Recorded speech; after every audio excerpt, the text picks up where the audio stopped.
Hello people, welcome back to our channel సరదాగా with Sarath.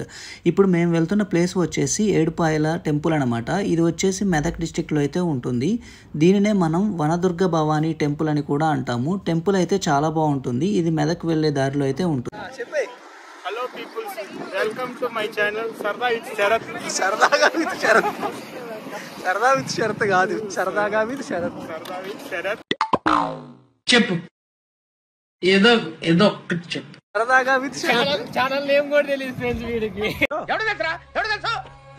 Friends ఇవాళ అనే మా ఫ్యామిలీ అందరం కలిసి మేము ఏడుపాయలు పోతున్నాం. ఇండియా గెలిచిన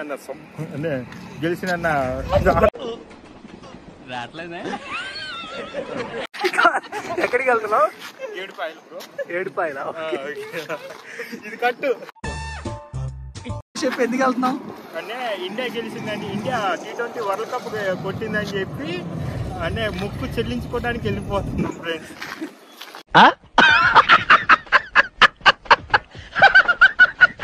ఫ్రెండ్స్ ఇక ఏడుపాయలు మొత్తం చిన్న మొక్కు ఉంటే వెళ్ళిపోతున్నాం ఫ్రెండ్స్. ఇక అందరం ఫ్యామిలీ అందరం కలిసి 3 కార్లో పోతున్నాం.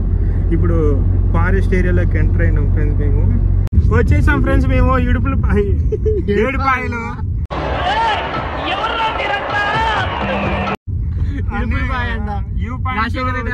రాజశేఖర రెడ్డి గుర్తొస్తాను. ఏం చేస్తాం, మహారాజు ఆడికి పోయిండే కానీ ఆడుండో మా గాండాట్లా దేవుడు.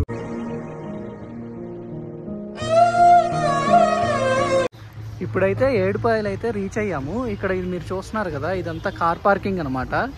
ఇది మనకి మెదక్ వెళ్ళే రోడ్లో అయితే ఉంటుంది ఏడుపాయలు. ఇది చాలా టెంపుల్ ఫేమస్ అనమాట, అమ్మవారి టెంపుల్ అనమాట. సో మేము అందరం ఫ్యామిలీ మెంబర్స్ అందరం కలిసి వచ్చాము. మా వైఫ్ వాళ్ళ పెద్దమ్మ వాళ్ళు మొక్కుంటే వచ్చామన్నమాట.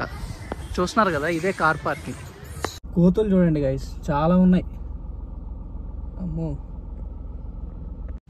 అండ్ ఈ లొకేషన్ చూడండి, ఇదైతే చాలా బాగుంది అండ్ పీస్ఫుల్గా అయితే ఉందన్నమాట.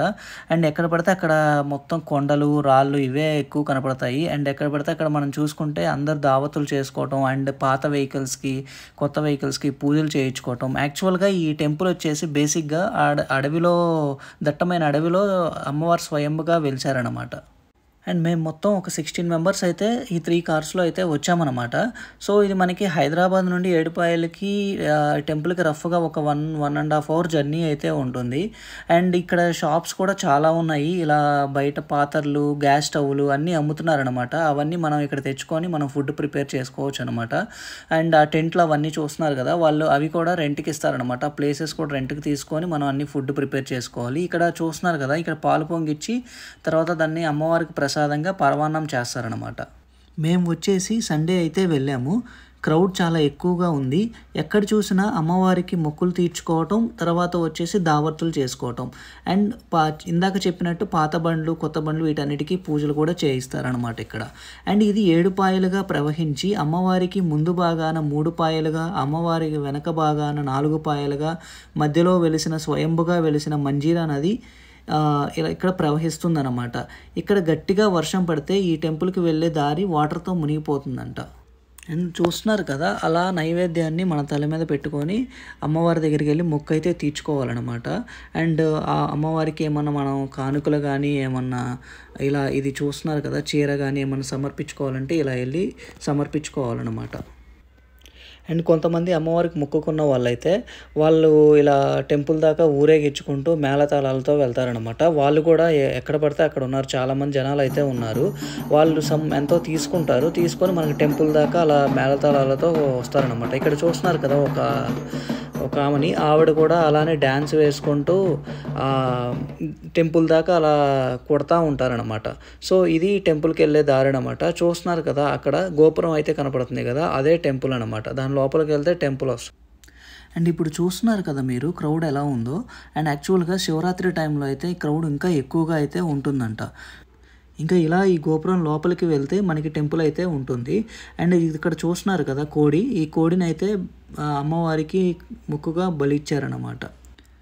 మనకి విజయవాడలో దుర్గామాత అండ్ ఇక్కడ ఏడుపాయల వనదుర్గామాత టెంపుల్స్కి ఎంతో ప్రాముఖ్యత అయితే ఉందన్నమాట. అండ్ తెలంగాణలో సమ్మక్క సారలమ్మ జాతర తర్వాత ఇక్కడ జరిగే జాతర చాలా ఫేమస్ అంట. అండ్ చెప్పాను కదా ఇందాక ఆల్రెడీ శివరాత్రి టైంలో చాలా హెవీ క్రౌడ్ అయితే ఉంటుందన్నమాట.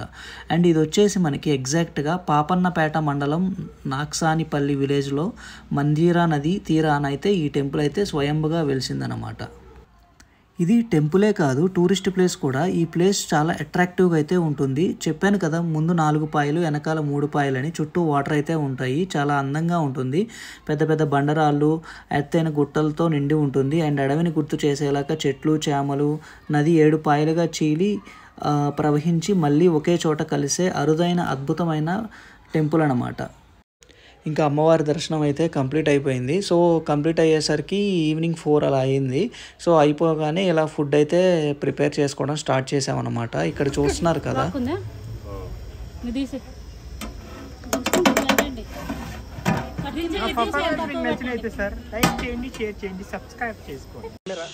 రామచంద్ర వీడు ఓరాక్షన్ భరించలేకపోతున్నాను రా.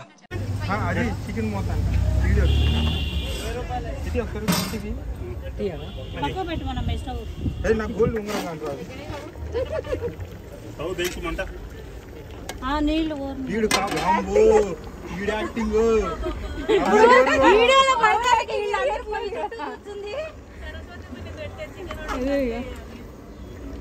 అమ్మాయిలు ఎవరు చూడొద్దు. ఇంకా లంచ్ అయితే కంప్లీట్ చేసుకొని ఈవినింగ్ 6కి అయితే ఇక్కడికి వచ్చామన్నమాట. ఇది మంజీరా డ్యామ్ అనమాట. సో ఇక్కడ చూస్తున్నారు కదా అందరు స్నానాలు అవన్నీ చేస్తున్నారు. జనరల్గా ఇక్కడ స్నానం చేసి టెంపుల్కి వెళ్తారనమాట. సో ఇక్కడ ఇది చూడడానికి కూడా ఎలా ఉందంటే ఒక పిక్నిక్ స్పాట్ లాగా అయితే ఉంది. అసలు ఆ చల్లటి గాలి, చుట్టూ బండరాళ్ళు అండ్ అడవి ప్రాంతం కదా. సో అందుకని మనకి దగ్గరలో నర్సాపూర్ ఫారెస్ట్ కూడా ఉందన్నమాట. సో అందుకని చాలా చల్లగా అండ్ క్లైమేట్ కూడా చాలా బాగుంది. అండ్ ఇది చూడండి మొత్తం వ్యూ అయితే చాలా బాగుంది. ఇక్కడ నుండి కొంచెం పైకి వెళ్తే వ్యూ పాయింట్ అయితే చాలా బాగుంటుంది.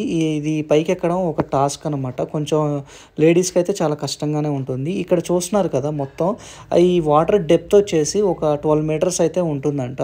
అండ్ చూడండి ఇక్కడ నుంచి చూస్తే ఎంత బాగుందో. చాలా చల్లటి గాలితో చాలా ప్రశాంతంగా అయితే ఉంటుంది ఇక్కడ. అండ్ మేము అలా కొన్ని ఫొటోస్, సెల్ఫీస్ తీసుకొని అయితే వెళ్ళామన్నమాట. యాక్చువల్గా ఇంకొంచెంసేపు స్పెండ్ చేద్దాం అనుకున్నాము. బట్ ఆల్ ఆఫ్ సడన్ ఇంకా గట్టిగా రైన్ పడింది. సో ఇంక అందరం పరుగు అనమాట, ఎవరి వెహికల్స్ దగ్గరికి వాళ్ళకి.